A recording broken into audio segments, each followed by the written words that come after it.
Credit card আর্থিক স্বাধীনতা নাকি ঋণের ফাঁদ?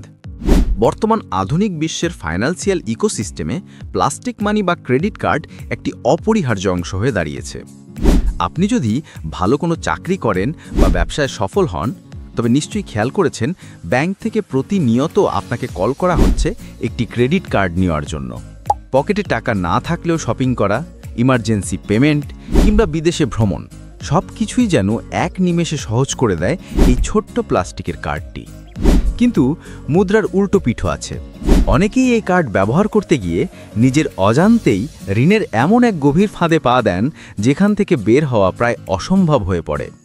ক্রেডিট কার্ড কি আসলেই আপনার বন্ধু নাকি পকেটের শত্রু? আজকের এই ২০ মিনিটের মাস্টার ক্লাসে আমরা ব্যবচ্ছেদ করব ক্রেডিট কার্ডের আদ্যোপান্ত। জানব এর সুবিধা, ভয়াবহ অসুবিধা, চক্রবৃদ্ধি সুদের হিসাব এবং এমন কিছু সিক্রেট টিপস যা জানলে ব্যাংক কখনোই আপনাকে বোকা বানাতে পারবে না। যদি আপনি আপনার কষ্টার্জিত টাকা বাঁচাতে চান, তবে এই ভিডিওর প্রতিটি সেকেন্ড আপনার জন্য অত্যন্ত গুরুত্বপূর্ণ। চলুন শুরু করা যাক। প্রিয় ভিউয়ার্স, আসসালামু আলাইকুম। আজকের নতুন ভিডিওতে আপনাকে স্বাগত জানাচ্ছি। আপনি যদি আমার চ্যানেলে নতুন হয়ে থাকেন, তাহলে এই রকম নতুন নতুন ভিডিওর আপডেট পেতে চ্যানেলটি সাবস্ক্রাইব করে রাখুন। ভালো লাগলে লাইক, কমেন্ট করুন। আর সম্পূর্ণ ধারণা পেতে পুরো ভিডিওটি না টেনে দেখুন। তাহলে শুরু করা যাক। শুরুতে আমাদের ধারণা পরিষ্কার করা দরকার, ডেবিট কার্ড এবং ক্রেডিট কার্ড আসলে এক জিনিস নয়। দেখতে একই রকম মনে হলেও এদের কাজ আকাশ পাতাল ভিন্ন। সহজ কথায় ডেবিট কার্ড হলো আপনার নিজের পকেটের ডিজিটাল সংস্করণ। আপনার ব্যাংক অ্যাকাউন্টে যদি ১০,০০০ টাকা থাকে, আপনি ডেবিট কার্ড দিয়ে সর্বোচ্চ ওই ১০,০০০ টাকায় খরচ করতে পারবেন। এটিএম থেকে টাকা তুলুন কিংবা শপিং করুন, টাকাটা সরাসরি আপনার জমানো অর্থ থেকেই কাটবে।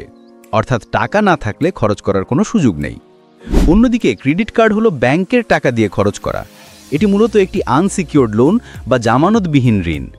আপনার অ্যাকাউন্টে ১ টাকাও নেই, তবুও আপনি ক্রেডিট কার্ড দিয়ে কেনাকাটা করতে পারছেন, কারণ ব্যাংক আপনার হয়ে সেই পেমেন্টটা করে দিচ্ছে এবং মাস শেষে আপনাকে একটি নির্দিষ্ট সময় দিচ্ছে সেই টাকা ফেরত দেওয়ার জন্য।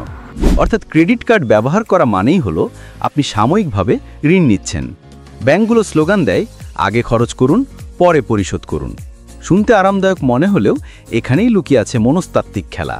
ক্রেডিট কার্ড ব্যবহারের সবচেয়ে বড় ঝুঁকিটি গণিতের নয়, বরং মনস্তত্ত্বের। একে বলা হয় পেইন অফ পেইং বা খরচ করার বেদনা। খেয়াল করে দেখবেন, যখন আপনি পকেট থেকে কড়কড়ে ১,০০০ টাকার কয়েকটি নোট বের করে কাউকে দেন, তখন মস্তিষ্কে এক ধরনের পেইন বা অস্বস্তি কাজ করে। মনে হয় টাকাটা চলে যাচ্ছে। এই অস্বস্তি আমাদের মস্তিষ্ককে সিগন্যাল দেয় যে অপ্রয়োজনীয় খরচ করো না। কিন্তু ক্রেডিট কার্ড এই পেইন বা ব্যথাকে পুরোপুরি গায়েব করে দেয়। আপনি কার্ড সোয়াইপ করছেন বা মেশিনে কাপ করছেন, আপনার পকেট থেকে ফিজিক্যালি কোনো টাকা যাচ্ছে না। ফলে মস্তিষ্ক কোনো নেতিবাচক সিগন্যাল পায় না, বরং নতুন কিছু কেনার আনন্দে ডোপামিন রিলিজ হয়। এই কারণেই গবেষণায় দেখা গেছে যারা ক্যাশ ব্যবহার করেন তাদের তুলনায় ক্রেডিট কার্ড ব্যবহারকারীরা গড়ে ২০ থেকে ৩০% বেশি খরচ করেন। যেই পোশাকটি বা গ্যাজেটটি হয়তো ক্যাশ টাকায় আপনি কিনতেন না, ক্রেডিট কার্ড পকেটে থাকলে সেটি কেনার জন্য হাত নিষ্পিস করে। ব্যাংকগুলো এই মনস্তত্ত্বকে কাজে লাগিয়েই তাদের ব্যবসা বড় করে। ক্রেডিট কার্ডের সবচেয়ে ভয়ঙ্কর দিকটি হলো এর ইন্টারেস্ট রেট বা সুদের হার। এটি সাধারণ ব্যাংক লোনের মতো নয়। বাংলাদেশে ক্রেডিট কার্ডের সুদের হার সাধারণত ২০ থেকে ২৭% পর্যন্ত হয়ে থাকে, যা বিশ্বের অন্যান্য দেশের তুলনায় বেশি। এখানে সবচেয়ে বড় ফাঁদটির নাম হলো মিনিমাম ডিউ বা ন্যূনতম প্রদেয়। ধরুন আপনি এক মাসে ৫০,০০০ টাকা খরচ করেছেন। মাস শেষে বিল আসার পর ব্যাংক আপনাকে বলবে, স্যার পুরো টাকা দিতে হবে না, আপনি শুধু ২,৫০০ টাকা অর্থাৎ ৫% মিনিমাম ডিউ দিয়ে দিন, তাহলেই আপনার কার্ড সচল থাকবে। আপনি ভাবলেন, বাহ, দারুণ সুবিধা তো।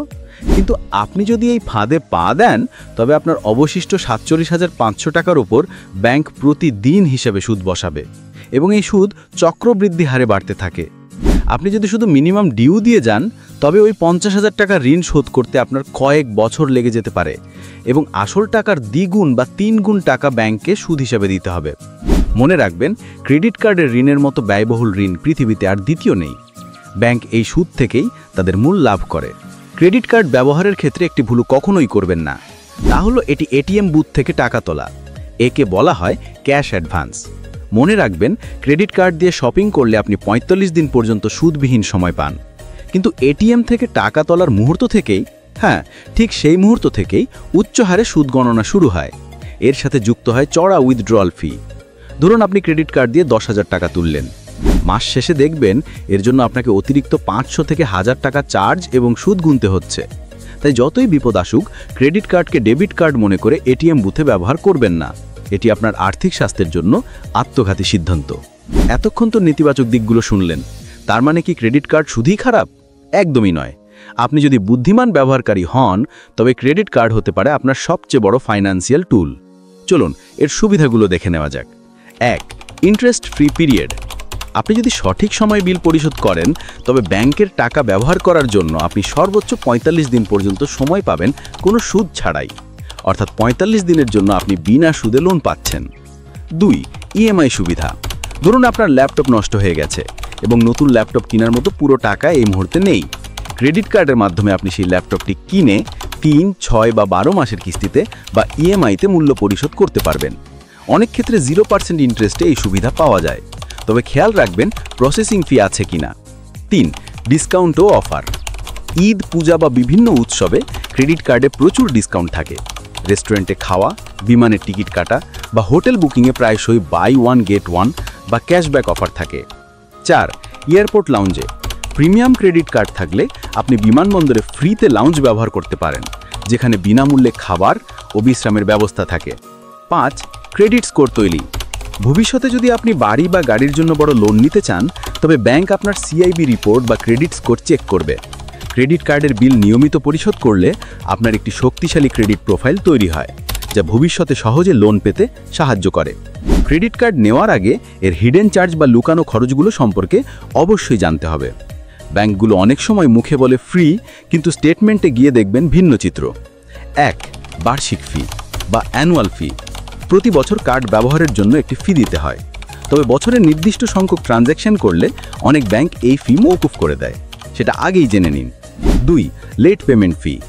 ডিউ ডেট বা শেষ তারিখের একদিন দেরি হলেও ব্যাংক বড় অঙ্কের জরিমানা করবে, সাথে যোগ হবে ভ্যাট। 3. কারেন্সি কনভার্সন ফি। বিদেশে গিয়ে কার্ড ব্যবহার করলে প্রতি ট্রানজ্যাকশনে 1 থেকে 3% পর্যন্ত মার্কআপ ফি কাটা হয়। 4. Cheque processing fee. অনেক সময় চেক দিয়ে বিল দিলে প্রসেসিং ফি কাটা হয়, তাই মাস শেষে ইমেইলে আসা স্টেটমেন্টটি চোখ বন্ধ করে ডিলিট করবেন না। পিডিএফ ফাইলটি ওপেন করুন এবং দেখুন যে কোন কোন খাতে ব্যাংক আপনার থেকে টাকা কেটে নিচ্ছে। সচেতনতাই এখানে আপনার একমাত্র সুরক্ষা। ভিডিওর এই পর্যায়ে আমরা জানব সেই 4টি গোল্ডেন রুল, যা মেনে চললে আপনি ক্রেডিট কার্ড থেকে সুবিধা পাবেন, কিন্তু ব্যাংক আপনার থেকে 1 টাকাও বাড়তি সুদ নিতে পারবে না। টিপস 1. অটো ডেবিট চালু করুন। কখনই বিল দেওয়া তারিখ মনে রাখার উপর ভরসা করবেন না।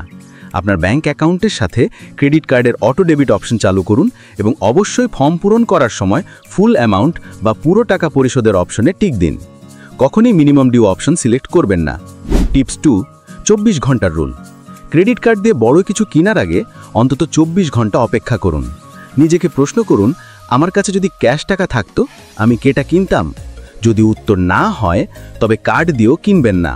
টিপস 3. রিওয়ার্ডের লোভে পড়বেন না। পয়েন্ট বা রিওয়ার্ড পাওয়ার আশায় খরচ করবেন না।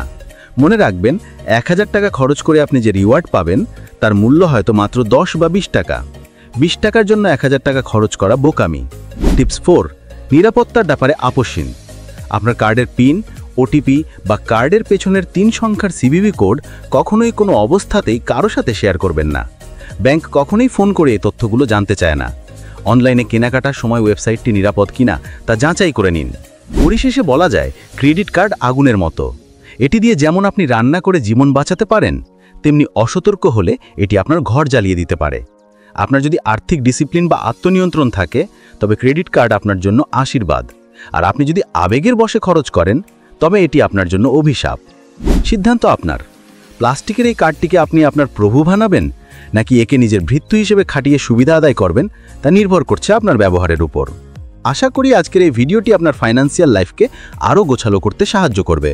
ভিডিওটি ভালো লাগলে লাইক দিন এবং বন্ধুদের সাথে শেয়ার করুন, যেন তারাও ঋণের ফাঁদ থেকে বাঁচতে পারে। এমন আরও ইনফরমেটিভ ভিডিও পেতে আমাদের চ্যানেলটি সাবস্ক্রাইব করে বেল আইকনে ক্লিক করে রাখুন। দেখা হবে আগামী ভিডিওতে। ততক্ষণ পর্যন্ত স্মার্টলি খরচ করুন। ভালো থাকুন। ধন্যবাদ।